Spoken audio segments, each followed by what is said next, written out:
ಉಪಾಸನಾ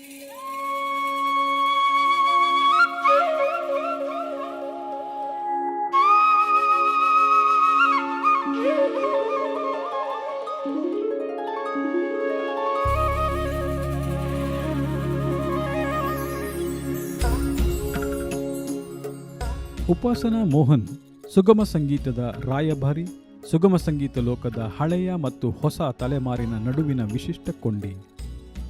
ಸ್ವಯಂ ಗಾಯಕರಾಗಿ, ಸಂಯೋಜಕರಾಗಿ ಮತ್ತು ಸಂಗೀತಾಸಕ್ತರ ಆಪ್ತ ಶಿಕ್ಷಕರಾಗಿ ಮಾತ್ರವಲ್ಲದೆ ತಮ್ಮ ಉಪಾಸನಾ ಸಂಘಟನೆಯ ಮೂಲಕ ಕನ್ನಡದ ವೈಶಿಷ್ಟ್ಯಗಳಲ್ಲಿ ಒಂದಾದ ಸುಗಮ ಸಂಗೀತವನ್ನು ಜನರ ಮನಗಳಿಗೆ ಕೊಂಡೊಯ್ಯುತ್ತಿರುವ ಕಿಂದರ ಜೋಗಿ. 1967 ಜನವರಿ 26ರಂದು ಮೈಸೂರಿನಲ್ಲಿ ಜನಿಸಿದ ಶ್ರೀ ಉಪಾಸನಾ ಮೋಹನ್ ಅವರ ತಂದೆ ಶ್ರೀ MG ಜಯರಾಮ್ ಮತ್ತು ತಾಯಿ ಶ್ರೀಮತಿ VS ಭಾಗ್ಯಲಕ್ಷ್ಮಿ. ಮಂಡ್ಯದ ತಮ್ಮ ತಾತನ ಮನೆಯಲ್ಲಿ ಕರ್ನಾಟಕ ಸಂಗೀತ ಕೇಳುತ್ತಲೇ ಬೆಳೆದ ಮೋಹನ್ ತಮ್ಮ ಎಲೆಕ್ಟ್ರಾನಿಕ್ಸ್ ಡಿಪ್ಲೊಮಾ ಮುಗಿಸಿ ಬೆಂಗಳೂರಿಗೆ ಬಂದರು. ತಾಂಡವ ಮೂರ್ತಿ ಮತ್ತು ಶ್ರೀವತ್ಸ ಅವರಲ್ಲಿ ಕರ್ನಾಟಕ ಸಂಗೀತ ಶಿಕ್ಷಣ ಪಡೆದ ಮೋಹನ್ ಮುಂದೆ ಪಂಡಿತ್ ಗೋವಿಂದ್ ರೊಟ್ಟಿ ಅವರ ಬಳಿ ಹಿಂದೂಸ್ತಾನಿ ಸಂಗೀತ ಶಿಕ್ಷಣ ಪಡೆದರು. ಮೋಹನ್ ಅವರು ಬೆಂಗಳೂರಿನಲ್ಲಿ ಒಂದಷ್ಟು ದಿನ ಗಾಂಧಿ ಬಜಾರಿನಲ್ಲಿ ರೇಡಿಯೋ ಟಿವಿ ರಿಪೇರಿ ಅಂಗಡಿ ನಡೆಸಿ ಮುಂದೆ ಫಿಲಿಪ್ಸ್ ಕಂಪನಿಯಲ್ಲಿ ಉದ್ಯೋಗ ಮಾಡುತ್ತಿದ್ದರು. ಆದರೆ ಸಂಗೀತದ ಸೆಲೆ ತನ್ನದೇ ಆದ ರೀತಿಯಲ್ಲಿ ಇವರನ್ನು ತನ್ನೆಡೆಗೆ ಸೆಳೆಯುವ ಲಹರಿಯಲ್ಲಿತ್ತು. ಅದೇ ಸಮಯದಲ್ಲಿ ಸುಗಮ ಸಂಗೀತ ಕಲಾವಿದರಾದ ದಿವಂಗತ GV ಅತ್ರಿ ಅವರ ಸಂಗೀತ ಗಂಗಾ ಶಾಲೆ ಇವರನ್ನು ಸುಗಮ ಸಂಗೀತದ ಕಡೆ ಸೆಳೆದಿತ್ತು.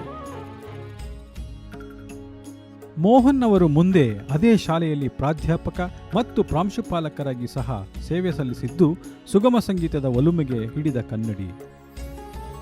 ತಾವೇ ಏನಾದರೂ ಮಾಡಬೇಕೆಂಬ ತುಡಿತವಿದ್ದ ಮೋಹನ್ ಕಲಾ ಚಾವಡಿ ಎಂಬ ಸಂಸ್ಥೆಯನ್ನು ಆರಂಭಿಸಿ ಸುಗಮ ಸಂಗೀತ ಕಲಾವಿದರ ಕ್ಷೇಮಾಭಿವೃದ್ಧಿಯ ನಿಟ್ಟಿನಲ್ಲಿ ಕೆಲಸ ಮಾಡಿ ತದನಂತರ ವಿಭಿನ್ನ ರೀತಿಯ ಚಿಂತನೆಯಲ್ಲಿ 1999ರಲ್ಲಿ ಉಪಾಸನಾ ಸಂಸ್ಥೆಯನ್ನು ಆರಂಭಿಸಿದರು.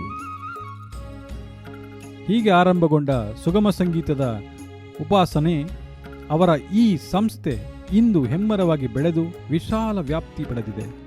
ಹೀಗೆ ಮೋಹನ್ ಅವರು ಉಪಾಸನಾ ಮೋಹನ್ ಎಂದೇ ಖ್ಯಾತರಾಗಿದ್ದಾರೆ. ಪ್ರಸಿದ್ಧ ಕವಿಗಳ ಕವಿತೆಗಳಿಗೆ ಸಂಗೀತ ಸಂಯೋಜನೆ ಮಾಡಿ ಅವುಗಳನ್ನು ಜನಪ್ರಿಯಗೊಳಿಸಿದ ಅನೇಕ ಉದಯೋನ್ಮುಖ ಕವಿಗಳ ರಚನೆಗಳಿಗೂ ಸಂಗೀತ ಅಳವಡಿಸಿ ಹೊಸತನವನ್ನು ಮೆರೆದು ಅನೇಕ ಯುವ ಕವಿಗಳಿಗೆ ಉತ್ತೇಜನ ನೀಡುವುದಷ್ಟೇ ಅಲ್ಲದೆ ಹಿರಿಯ ಕವಿಗಳ ಹಾಗೂ ಹೊಸ ಕವಿಗಳ ಪ್ರಪಂಚದಲ್ಲಿ ಸೇತುವೆಯಂತೆ ನಿಂತಿದ್ದಾರೆ. ಸುಗಮ ಸಂಗೀತ ಕ್ಷೇತ್ರದಲ್ಲಿ ಧ್ವನಿ ಸುರಳಿ ಹಾಗೂ ಧ್ವನಿ ಸಾಂದ್ರಕೆಗಳ ಮೂಲಕ 502 ಭಾವಗೀತೆಗಳನ್ನು ದಾಖಲಿಸಿದ ಮೊದಲ ಸ್ವರ ಸಂಯೋಜಕ ಉಪಾಸನಾ ಮೋಹನ್. ಅನೇಕ ಹೊಸ ಹಾಡುಗಾರರಿಗೆ ಕೂಡ ಅವಕಾಶ ಕೊಟ್ಟು ಮುಂದಿನ ಪೀಳಿಗೆಯ ಹಾಡುಗಾರರನ್ನು ತರುತ್ತಿರುವುದು ಸುಗಮ ಕ್ಷೇತ್ರಕ್ಕೆ ಮರೆಯಲಾರದ ಕಾಣಿಕೆ. ಮನೆಯಂಗಳದಲ್ಲಿ ಕವಿತಾ ಗಾಯನ, ಅಂಗಳಕ್ಕೆ ಹೂ ಹಸೆ ಕಾರ್ಯಕ್ರಮಗಳ ಮೂಲಕ ಕನ್ನಡ ಭಾವಗೀತೆಗಳನ್ನು ಮನೆಯ ಮನಗಳಲ್ಲಿ ಮುಟ್ಟುವಂತೆ ಮಾಡುತ್ತಿರುವ ಪ್ರಯತ್ನ ನಿಜಕ್ಕೂ ಶ್ಲಾಘನೀಯ. ದೇಶ ವಿದೇಶಗಳಲ್ಲಿ ನೂರಾರು ಭಾವಗೀತೆಗಳನ್ನು ಕಲಿಕಾ ಶಿಬಿರಗಳನ್ನು ನಡೆಸಿ ಸುಗಮ ಸಂಗೀತದೊಂದಿಗೆ ಕನ್ನಡದ ಕಂಪನ್ನು ಎಲ್ಲೆಡೆ ಪಸರಿಸುತ್ತಿದ್ದಾರೆ. ಬರಹಗಾರರಾಗಿಯೂ ಕಾಯಕ ಮಾಡಿರುವ ಉಪಾಸನಾ ಮೋಹನ್ ಸುಗಮ ಸಂಗೀತ ಲೋಕದ ದಿಗ್ಗಜರು ಎಂಬ 27 ಸುಗಮ ಸಂಗೀತದ ಸಾಧಕರ ಪರಿಚಯ ಕೊಡುವ ಕೃತಿಯನ್ನು ರಚಿಸಿದ್ದಾರೆ. ತಾವು ಸಂಗೀತ ನೀಡಿದ 365 ಪ್ರಸಿದ್ಧ ಕವಿಗಳ ಕವನಗಳನ್ನು ಸಂಪಾದಿಸಿ ಉಪಾಸನಾ ಎಂಬ ಸಂಕಲನವನ್ನು ಹೊರತಂದಿದ್ದಾರೆ. ಉಪಾಸನಾ ಮೋಹನ್ ಗುಳ್ಳೆನರಿ, ಮಂಜುಮಾಯೆ ಮುಂತಾದ ನಾಟಕಗಳು ಹಾಗೂ ಹಸಿರು ರಿಬ್ಬನ್, ಅಮೃತ ವಾಹಿನಿ ಮುಂತಾದ ಚಲನಚಿತ್ರಗಳಿಗೂ ಸಂಗೀತ ಸಂಯೋಜನೆ ನೀಡಿದ್ದಾರೆ. ಉಪಾಸನಾ ಮೋಹನ್ ಆಕಾಶವಾಣಿಯ B ಹೈಗ್ರೇಡ್ ಸಂಯೋಜಕರಾಗಿದ್ದಾರೆ. ಅವರಿಗೆ 2005ರಲ್ಲಿ ಆಕಾಶವಾಣಿ ಶ್ರೋತೃ ಬಳಗ ವರ್ಷದ ಸಂಯೋಜಕ ಪ್ರಶಸ್ತಿ, 2008ರ ಶೃಂಗೇರಿ ಮಠ ಮತ್ತು GV ಅತ್ರಿ ಸಾಂಸ್ಕೃತಿಕ ಪ್ರತಿಷ್ಠಾನ ಅವರ ವರ್ಷದ ಗಾಯಕ ಪ್ರಶಸ್ತಿ ನೀಡಿ ಸನ್ಮಾನಿಸಲಾಗಿದೆ. 2020-2021 ಸಾಲಿನ ಕರ್ನಾಟಕ ಸಂಗೀತ ನೃತ್ಯ ಅಕಾಡೆಮಿಯ ಕರ್ನಾಟಕ ಕಲಾಶ್ರೀ ಗೌರವ ಪ್ರಶಸ್ತಿಯನ್ನು ಪಡೆದಿದ್ದಾರೆ. ಬೆಂಗಳೂರಿನ ಸುಂದರ ಪ್ರಕಾಶನ ಸಂಸ್ಥೆ ಕೊಡಮಾಡುವ 2020ನೇ ಸಾಲಿನ ಗೌರಿ ಸುಂದರ ವಾರ್ಷಿಕ ಪ್ರಶಸ್ತಿಗೆ ಉಪಾಸನಾ ಮೋಹನ್ ಭಾಜನರಾಗಿದ್ದಾರೆ.